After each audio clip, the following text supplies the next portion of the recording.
Vamos iniciar então a nossa aula da Engenharia de Segurança do Trabalho. Essa aula foi ministrada no dia 26 de agosto. Então, nessa aula, a gente vai estar primeiramente verificando uma revisão das partes mais importantes que a gente já abordou na aula anterior. Então, o primeiro ponto que a gente viu foi com relação às normas. Lembrem que a gente tem 37 normas, todas elas então com caráter específico, mas algumas também podem ser verificadas em mais de uma empresa. Então, as normas com relação a CIPA, EPIs, formas de sinalização e resíduos também podem ser verificadas em todas as empresas que vão estar então utilizando essas normas de maneira geral. Já normas como a 30, como Aquaviário, 29, Portuário, já são mais específicas para tipos de indústrias e empresas diferentes. Então, os fatores que a gente viu que são relacionados à empresa é que ela se preocupe com a segurança e a saúde dos seus trabalhadores e, por isso, ela promova programas relacionados tanto à saúde, segurança e meio ambiente. Desses exemplos, a gente tem o PPRA, que é o Programa de Prevenção de Riscos Ambientais, o PCMSO, que é o Programa de Controle Médico de Saúde Ocupacional, e o PCMAT, que é um Programa de Condições e Meio Ambiente do Trabalho na Indústria da Construção.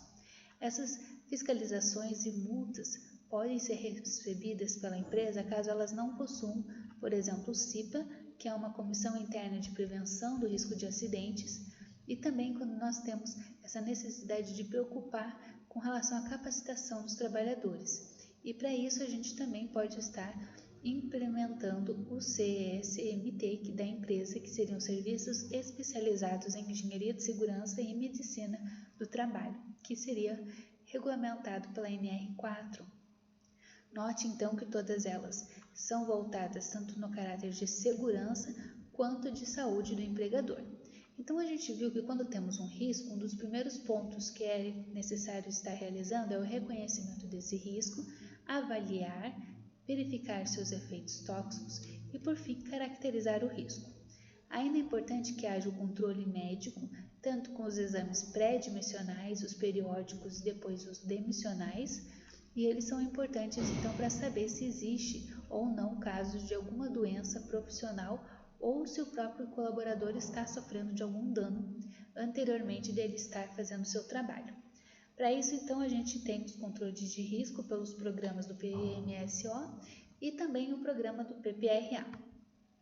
Lembre, então, outro quesito importante que a gente também vai ver nas aulas posteriores no segundo bimestre, a respeito da diferença entre insalubridade e periculosidade.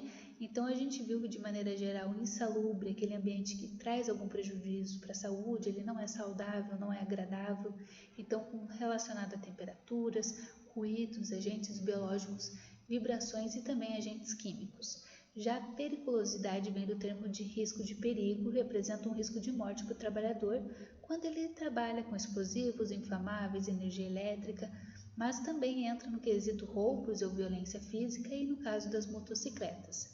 Nesse caso, então, dos roubos e violências físicas, entra questões de guardas municipais e policiais e agentes de segurança. Então, só para a gente estar relembrando um dos temas abordados, é que a insalubridade dá o direito ao trabalhador ele receber de 40%, 20% ou 10% acima no seu salário mínimo, no seu salário, e na periculosidade pode receber um acréscimo de até 30%. Então, na aula de hoje, a gente aprendeu sobre o dimensionamento dos serviços especializados em engenharia de segurança e medicina do trabalho e a CIPA. A gente vai ver cada um deles separadamente. Ambos estão nas normas, então na norma 4 e na norma 5. Então, para a responsabilidade desse dimensionamento, o serviço especializado de engenharia de segurança e medicina do trabalho deve ter técnico de segurança do trabalho e um engenheiro de segurança do trabalho, voltados à parte de segurança, e dentro da parte da medicina, o auxiliar de enfermagem, a enfermeira ou o médico do trabalho. Então, aqui está a divisão do que a gente vai estar verificando nessa aula com relação aos riscos de acidentes, esse dimensionamento e a importância do treinamento do pessoal. Esses são, então, os profissionais 5 que estão dentro do CESMT. A carga horária deles diferencia que o técnico de segurança do trabalho e o auxiliar de enfermagem trabalham 8 horas, enquanto os engenheiros do trabalho, médicos e enfermeiros trabalham 6 horas por dia. É de responsabilidade identificar os riscos, avaliar eles e orientar a administração com relação aos subsídios para evitar o dano. Também é necessário adotar os requisitos mínimos de segurança para trazer uma melhoria no ambiente de trabalho e monitorar de maneira periódica os trabalhadores que estão sendo expostos a determinados danos e riscos. É importante também verificar se houve eficiência nas medidas de proteção que foram adotadas, então se elas trouxeram bons resultados e assim diminuiu os casos de acidentes. Além disso, deve-se divulgar os resultados desse monitoramento para que todos os trabalhadores saibam então como que está a sua saúde e também sua verificação em questão dos exames periódicos. Já com relação à CIPA, a gente viu que ela é uma comissão interna de prevenção dos acidentes. Temos representantes tanto da parte do empregador como do empregado, sempre em número par, para trazer então votos e eleições mais justas. É importante que dentro da parte do empregador ele é escolhido alguém de confiança da alta chefia, enquanto dos trabalhadores é feito um processo eleitoral através de um voto secreto. Temos aqui algumas questões a respeito que de 1944 criou-se a Lei de Prevenção dos Acidentes e em 1953 foi então oficializada a CIPA. Temos o documento no AVA explicando um pouquinho mais tanto sobre a CIPA quanto a norma número 5, que apresenta cada uma delas. Um dos documentos da norma número 5, ela ainda apresenta discussões capítulo por capítulo da norma.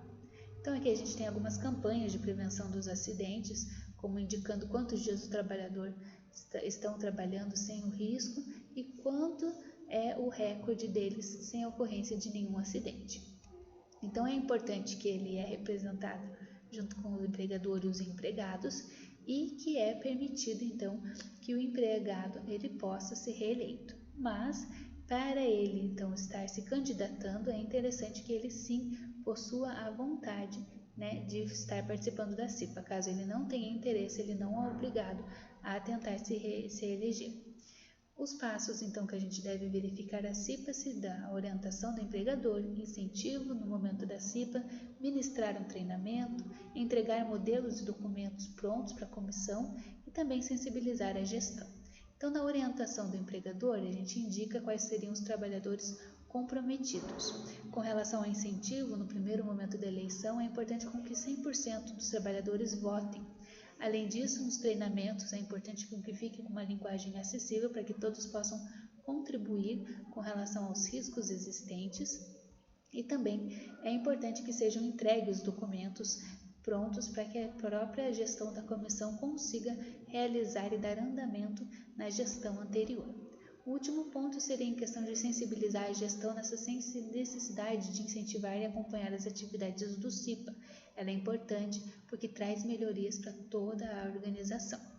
As atribuições da CIPA são várias, como identificar os riscos, elaborar o plano de trabalho, participar da sua implementação, realizar de maneira periódica a verificação dos ambientes de trabalho, realizar avaliações em cada uma das reuniões, divulgar as informações junto aos trabalhadores, participar junto com o CMSMT discussões com relação ao empregador, requerer junto a ele que o empregador haja uma paralisação de alguma máquina se assim precisar e colaborar para o desenvolvimento do PCMSO e do PPRA dos programas então que temos no meio.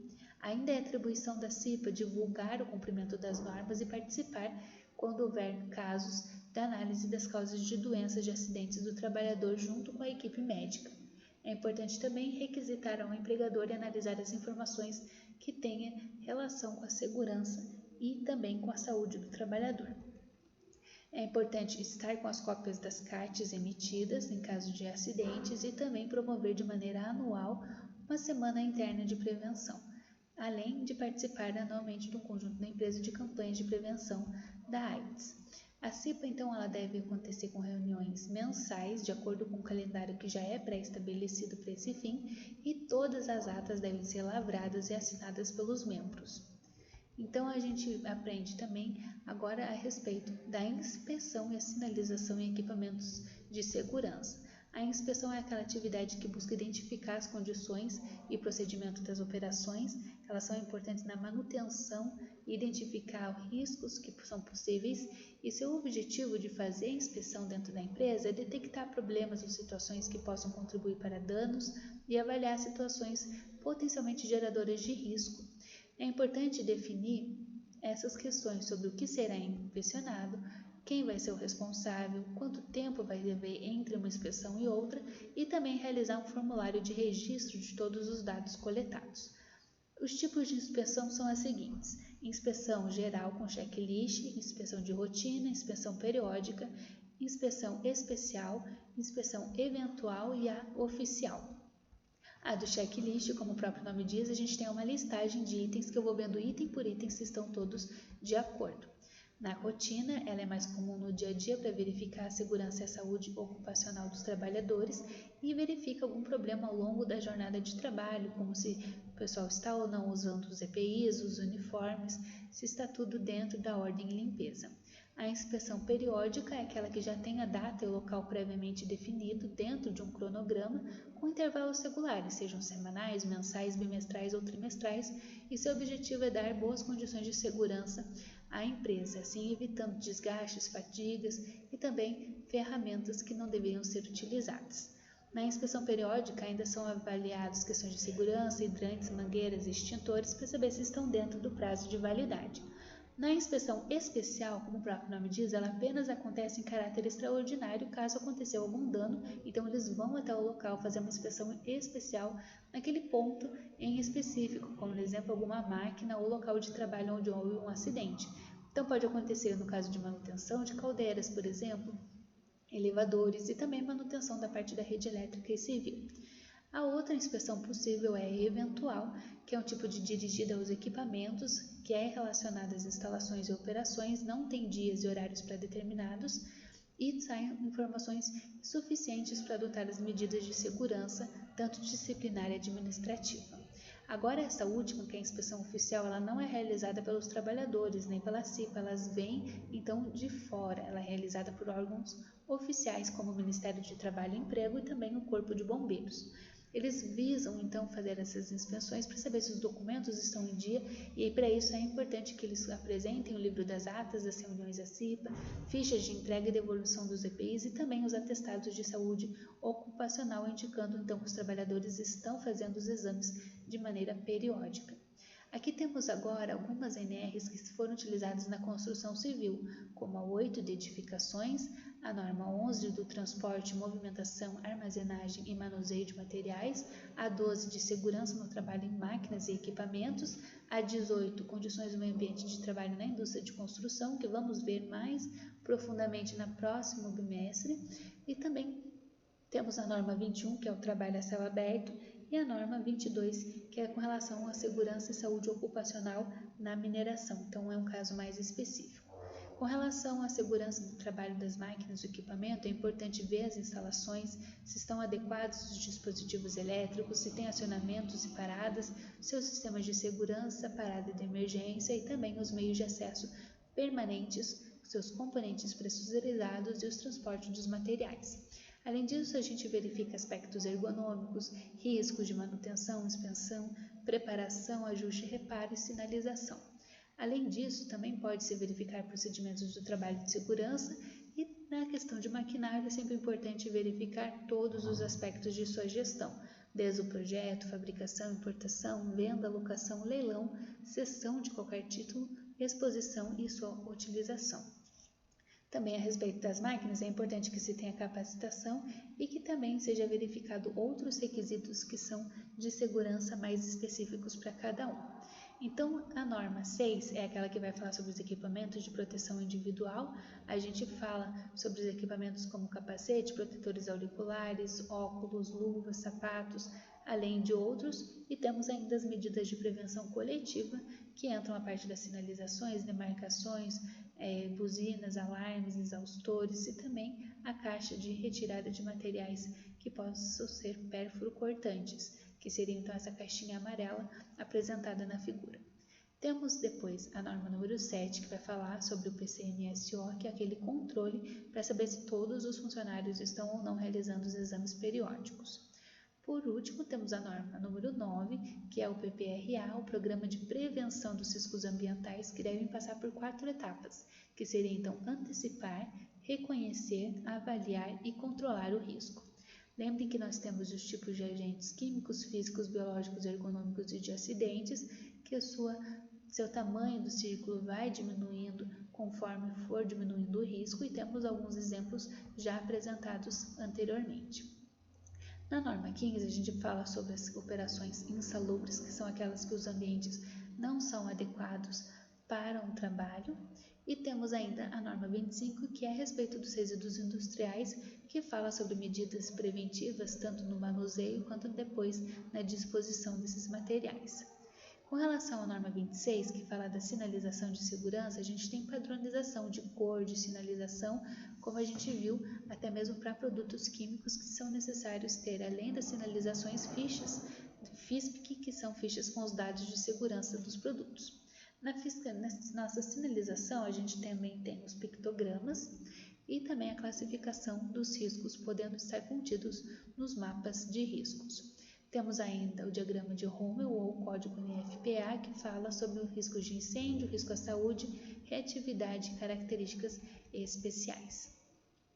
Por último, vamos falar um pouquinho sobre a inspeção da área química, que é importante que tenha então um sistema de ventilação, boa sinalização, disponibilidade dos equipamentos de proteção individual e coletiva e também uma área administrativa separada da área de armazenagem.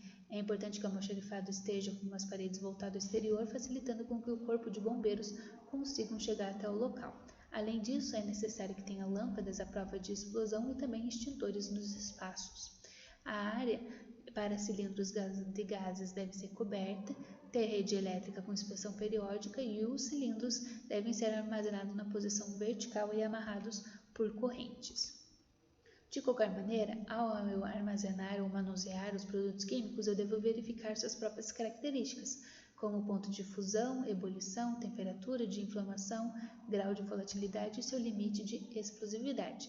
Também é importante saber se ele tem resistência ao choque, influência da luz, solubilidade, viscosidade e densidade. Então aqui a gente tem uma representação de como que deve ser o armazenamento, lembrando que materiais incompatíveis devem ficar longe um dos outros e é necessário então tomar todas as medidas de segurança, porque eles podem ser corrosivos, solventes, oxidantes, sofrendo então inflamação, reatividade e liberação de gases.